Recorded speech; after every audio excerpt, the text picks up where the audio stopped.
Hello dear students, स्वागत है आप सभी का आपके अपने इस वीडियो चैनल में। आज अपन पढ़ेंगे अपने magnetic effect of electric current का लेक्चर नंबर न्यू। अपन लास्ट वीडियो में गैल्वेनोमीटर डिस्कस कर रहे थे और उसमें अपन ने बेटा प्रिंसिपल तक कवर कर लिया था। आज अपन देखेंगे वर्किंग ऑफ गैल्वेनोमीटर। तो बेटा वर्किंग से आप डालिए हेडिंग वर्किंग। आपने नोट प्रॉपर बनाए होंगे तो वर्किंग से आपको शुरू करना है। अब आप सुनिएगा बेटा पहले क्या होता है। देखिए, हमें पता है कि जैसे ही भैया इसका प्रिंसिपल ये था कि जब किसी भी करंट कैरिंग रेक्टेंगुलर कोइल को किसी मैग्नेटिक फील्ड में रखा जाता है तो उस पर एक टॉर्क काम करता है। तो that torque is BINA sine theta. यही टॉर्क होता है, ये टॉर्क उस पर काम करता है। अब अपन ने ये भी कहा था कि भैया ये जो टॉर्क होता है डायरेक्टली प्रोपोर्शनल टू करंट होता है। अब पूरी बात ध्यान से सुनना, यानी जब अपन ने इस करंट कैरिंग रेक्टेंगुलर कोइल को मैग्नेटिक फील्ड में रखा तो इस पर एक टॉर्क प्रोड्यूस हुआ और इस टॉर्क की वजह से ये जो गैल्वेनोमीटर की कोइल होती है वो अपनी इक्विलिब्रियम पोजीशन से डिफ्लेक्ट हो जाती है। अब बात ऐसी है कि जैसे ये डिफ्लेक्ट हुई तो डिफ्लेक्ट होने के बाद इसके रिजल्ट के रूप में फोर्स पर ब्रॉन्ज वायर और स्प्रिंग में एक ट्विस्ट आ जाता है, यानी ट्विस्टिंग आ जाती है, ऐंठन पड़ जाती है। फिर इसको वापस से काउंटर करने के लिए एक restoring torque opposite to the direction of magnetic torque काम करता है। दैट विल बी, अगर c is twisting constant and phi is deflection, then we can say that here restoring torque will be c phi। yes or no? And for equilibrium position this torque and this torque should be equal। फिर यहां से result निकलता है। पहले मैं theory दिखाऊंगा।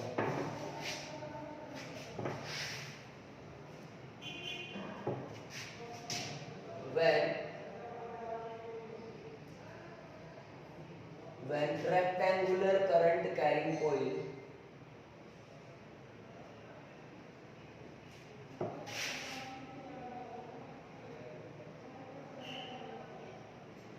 is placed in magnetic field,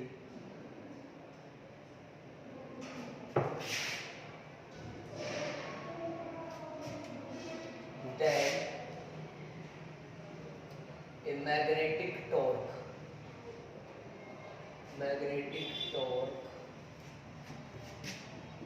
is produced in the coil of galvanometer। सबसे पहली तो बात यह है, hence tau is equal to beta sin theta।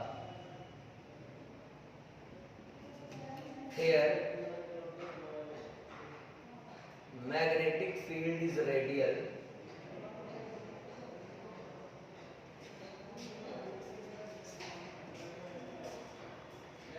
then theta will be 90 degree, hence tau is equal to beta। Equation number first. अब क्या होता है बेटा, इस टॉर्क की वजह से due to this magnetic torque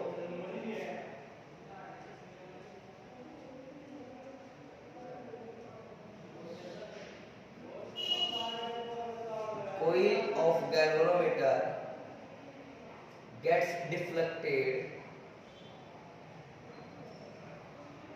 galvanometer gets deflected, then gets deflected from its equilibrium position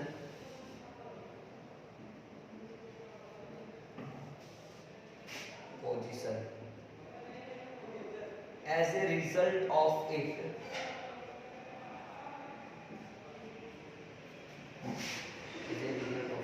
there is a twist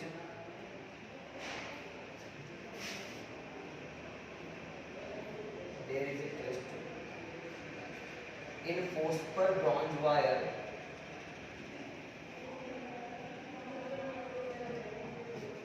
and magnetic field।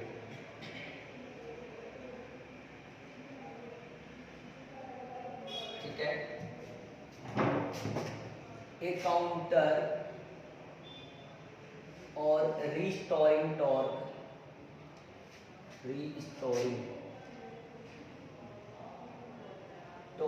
is produced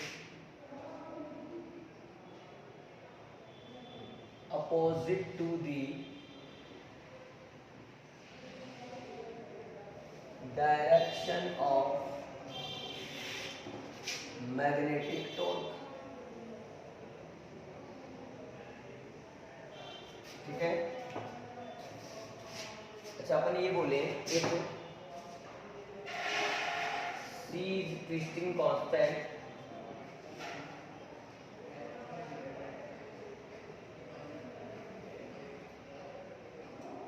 और phi is deflection,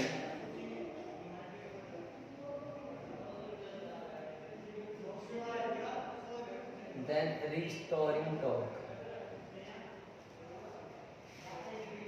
तो 2 is equal to C phi, equation number second. अब बेटा अगर अपन कहें कि अपनी जो coil है, कोइल ऑफ गैल्वेनोमीटर, वो इक्विलिब्रियम में है, तो फिर tau 1 should be equal to tau 2। और equilibrium of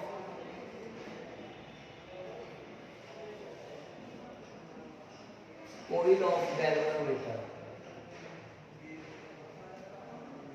toe 1 is equal to होना चाहिए टॉ 2।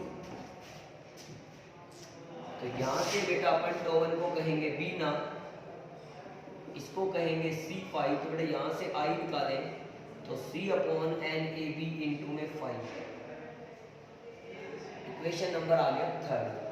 और बेटा यहाँ पर I इज इक्वल टू लिख सकते हैं K फाई, पूरा का पूरा ये कांस्टेंट वैल्यूज है, C भी ट्विस्टिंग कांस्टेंट है, N मतलब नंबर ऑफ टर्न्स कांस्टेंट है, A एरिया कांस्टेंट है, B भी कांस्टेंट है। इस पूरे को रिप्लेस कर दिया K से, equation number 4।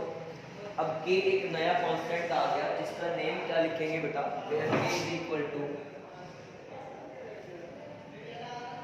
Reduction factor of galvanometer, या फिर इसको लिखते हैं बेटा torsional factor of spring, torsional factor of spring. ठीक है। इसके अलावा बेटा इधर देख लो, it is clear from equation 4 I is directly proportional to phi। इसका मतलब जितना ज्यादा डिफ्लेक्शन आएगा मतलब करंट उतना ज्यादा होगा, जितना कम डिफ्लेक्शन होगा बेटा करंट उतना कम रहेगा। अब मैं वापस से बात करने वाला हूँ बेटा किसकी, C। अब मतलब चलो पहले इतना लिख लो, ये था वर्किंग ऑफ गैल्वेनोमीटर, यानी करंट फ्लो करवाने पर इसमें टॉर्क प्रोड्यूस होता है और इसके अपोजिट डायरेक्शन में एक रिस्टोरिंग टॉर्क लगता है, इक्विलिब्रियम पोजीशन में दोनों बराबर हो जाते हैं। इससे प्रूव होता है कि I is directly proportional to phi। Clear हुआ? नोट करिए बेटा, इतना आप लोग करें।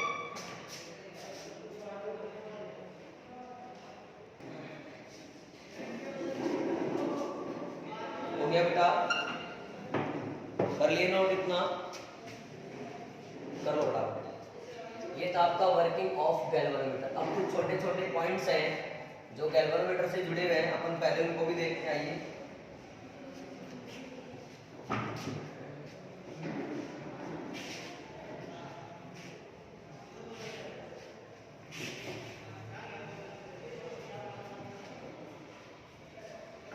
कुछ छोटे छोटे पॉइंट्स और देखते हैं। जैसे मैंने आपको रेडियल फील्ड के बारे में बात की थी ना, तो रेडियल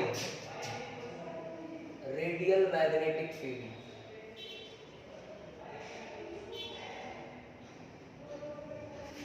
अब रेडियल मैग्नेटिक फील्ड से क्या मतलब होता है, ठीक है। व्हेन प्लेन ऑफ, सुनिए, when plane of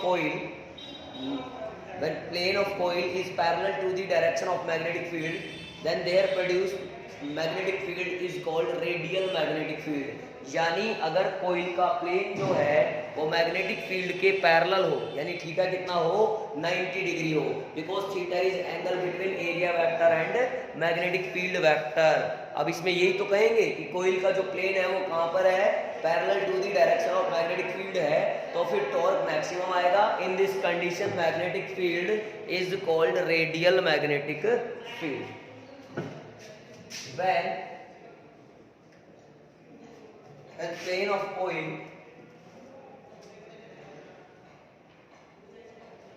when plane of coil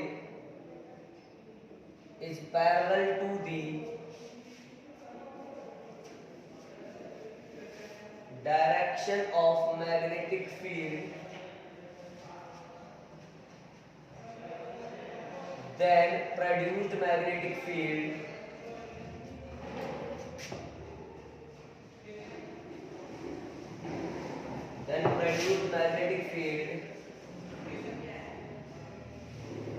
is called radial magnetic field. ठीक है, यानी कहने का मतलब जब एरिया वेक्टर और मैग्नेटिक फील्ड वेक्टर के बीच का एंगल 90 डिग्री हो तो इस कंडीशन में मैग्नेटिक फील्ड कहलाता है रेडियल मैग्नेटिक फील्ड। और दिस रेडियल मैग्नेटिक फील्ड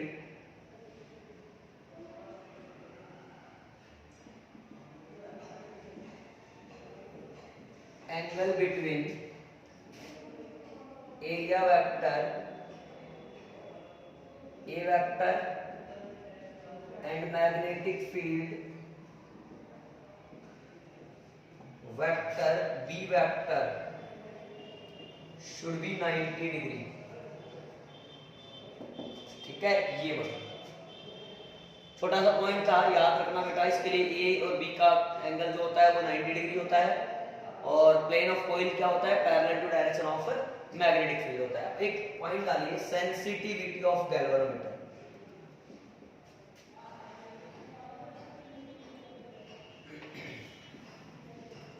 अब बेटा अब किसी भी गैल्वेनोमीटर को सेंसिटिव या मोर सेंसिटिव कब कहा जाएगा, जब इसमें स्मॉल करंट फ्लो करवाएं या स्मॉल वोल्टेज अप्लाई करने पर ये लार्ज डिफ्लेक्शन प्रोड्यूस करे, यानी छोटी सी करंट फ्लो करवाने पे भी इसको पता चल जाए कि भैया करंट की प्रेजेंस है, या छोटा सा वोल्टेज भी इस पर अप्लाई करने पर इसको पता पड़ जाए कि वोल्टेज लगाया गया है। इसका मतलब आपका गैल्वेनोमीटर मोर सेंसिटिव बहुत अच्छा है। पर एक लाइन लिखते हैं सिंपल सी, एक galvanometer is said to be more sensitive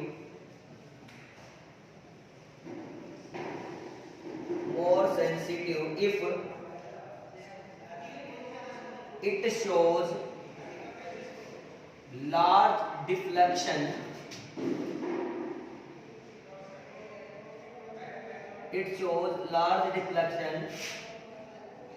on flowing small current or on applying small voltage across the galvanometer। यानी कहने का मतलब बहुत छोटी करंट फ्लो करवाने पर या बहुत ही कम वोल्टेज अप्लाई करने पर यदि आपका गैल्वेनोमीटर एक लार्ज डिफ्लेक्शन शो करता हो, then is said to be more sensitive. Clear बेटा? ओके, अब देखो sensitivity of galvanometer is of two type. Sensitivity of galvanometer is of two types. कितने टाइप की होती है बेटा? Two type. First current sensitivity, ठीक है, current sensitivity. It is defined as the deflection produced in the coil of galvanometer on flowing unit current। यानी अगर galvanometer में यूनिट करंट फ्लो करवाने पर जो डिफ्लेक्शन आता है, that deflection is called current sensitivity। क्या लिखेंगे बेटा? The deflection produced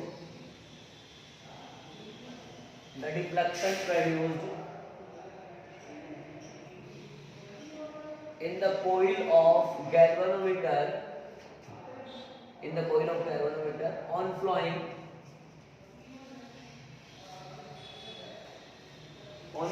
unit current।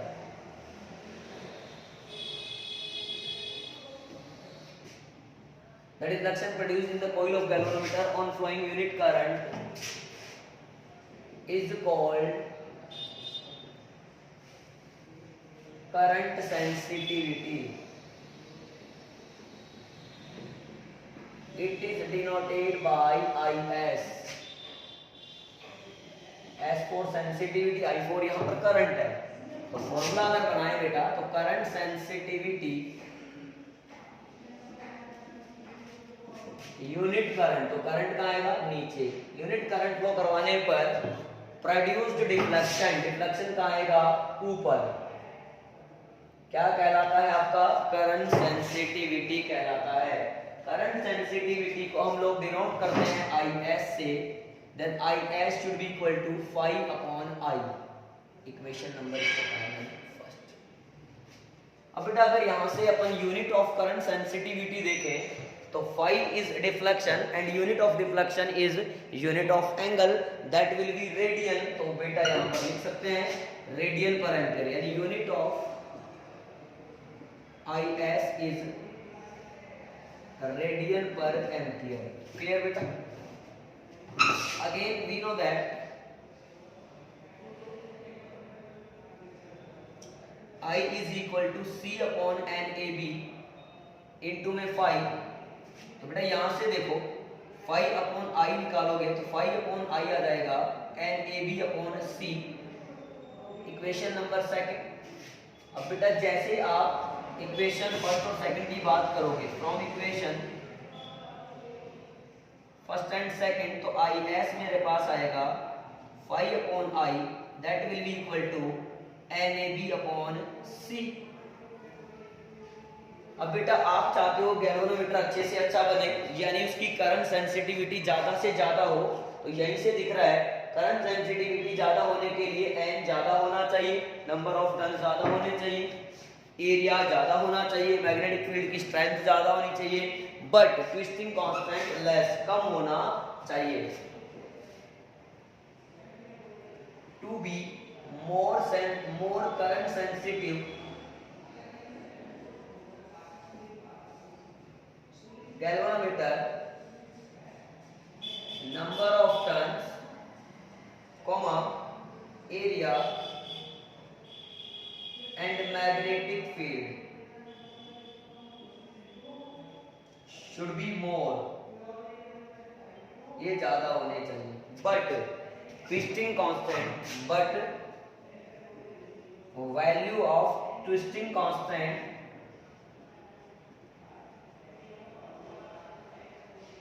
should be less।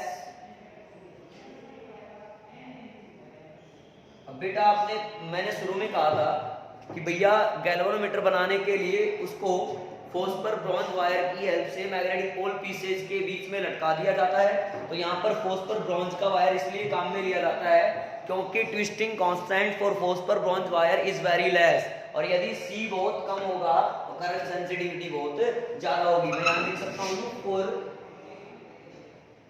Phosphor bronze wire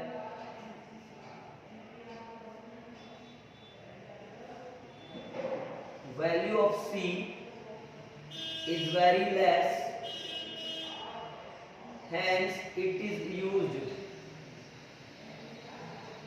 in galvanometer, इसलिए इसको गैल्वेनोमीटर में यूज किया जाता है। नोट कर लो।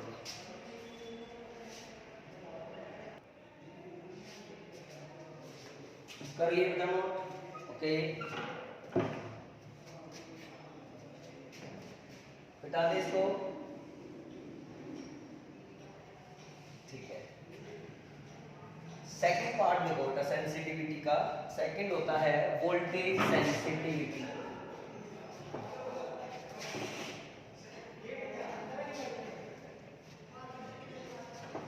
सेकंड पॉइंट है इसका voltage sensitivity.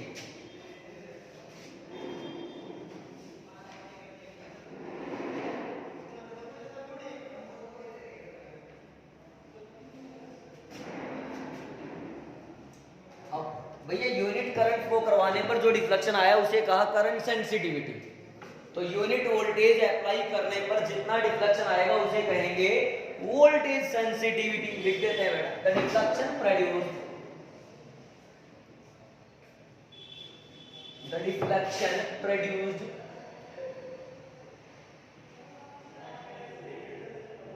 in the coil of galvanometer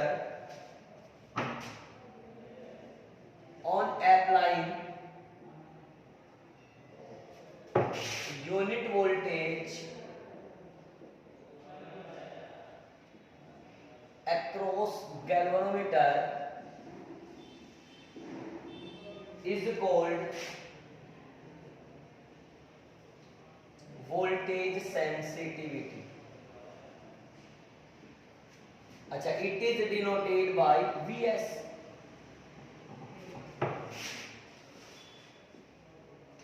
ठीक है, इसको किससे लिखा जाता है बेटा? Vs से. Hence, अगर वोल्टेज सेंसिटिविटी का फॉर्मूला बनाए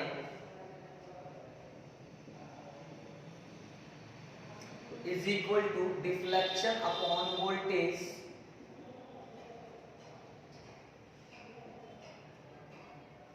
डिफ्लेक्शन अपॉन क्या हो जाएगा बेटा?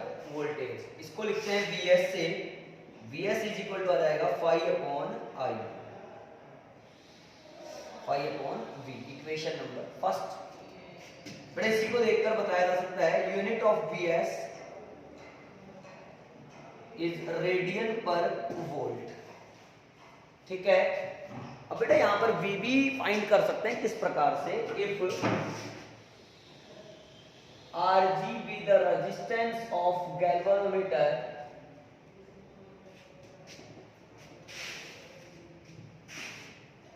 then V बराबर IRg. ये कहां से लिखा बेटा मैंने? ओम्स लॉ से, बाय ओम्स लॉ. वैल्यू रख दो. Keeping the value of equation 2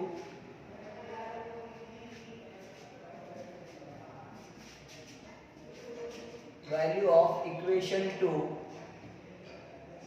in equation first. बेटा यहां से Vs आ जाएगा मेरे पास phi अपॉन IRg. अब यहां से phi अपॉन I को अपन लोग क्या कह सकते हैं बेटा? Is कह सकते हैं. तो ये आ जाएगा Is upon Rg. Equation number आएगा अगला यानी थर्ड. बेटा equation 3 shows the relation between Vs and Is. Equation 3 shows the relation between Vs and Is. Vs और Is के बीच में क्या बता रहा था? रिलेशन. ओके, नोट करिएगा. एक लास्ट पॉइंट और पढ़ेंगे बेटा आज का.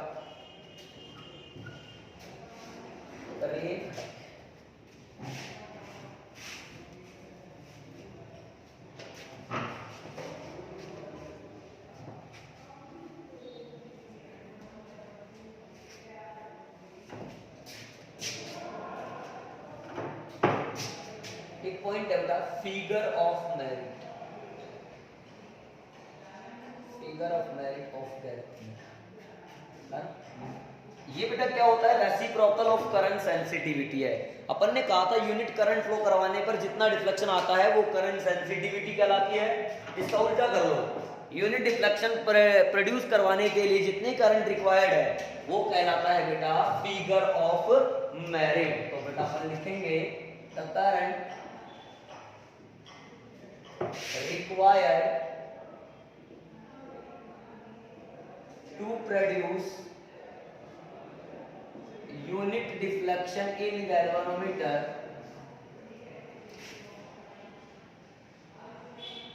is called figure of merit. ठीक है. इसको K से लिखा जाता है. It is denoted by K.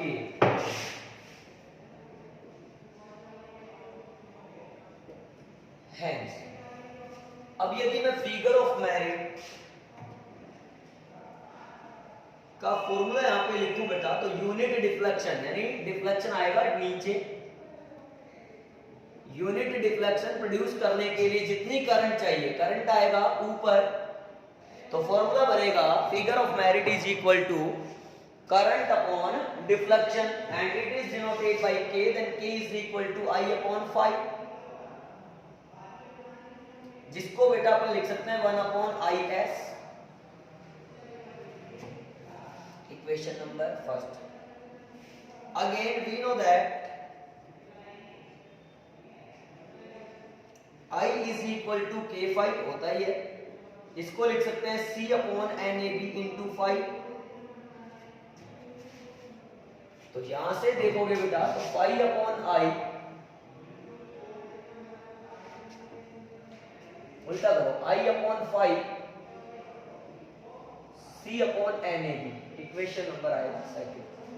अब फ्रॉम इक्वेशन 1 एंड 2 के बराबर I upon 5 1 upon I S, जिसको बेटा अपन लिख सकते हैं C upon N A B, याद आएगा आपका figure of merit. Okay, note करिए बेटा, इतना कर लो बेटा, इतना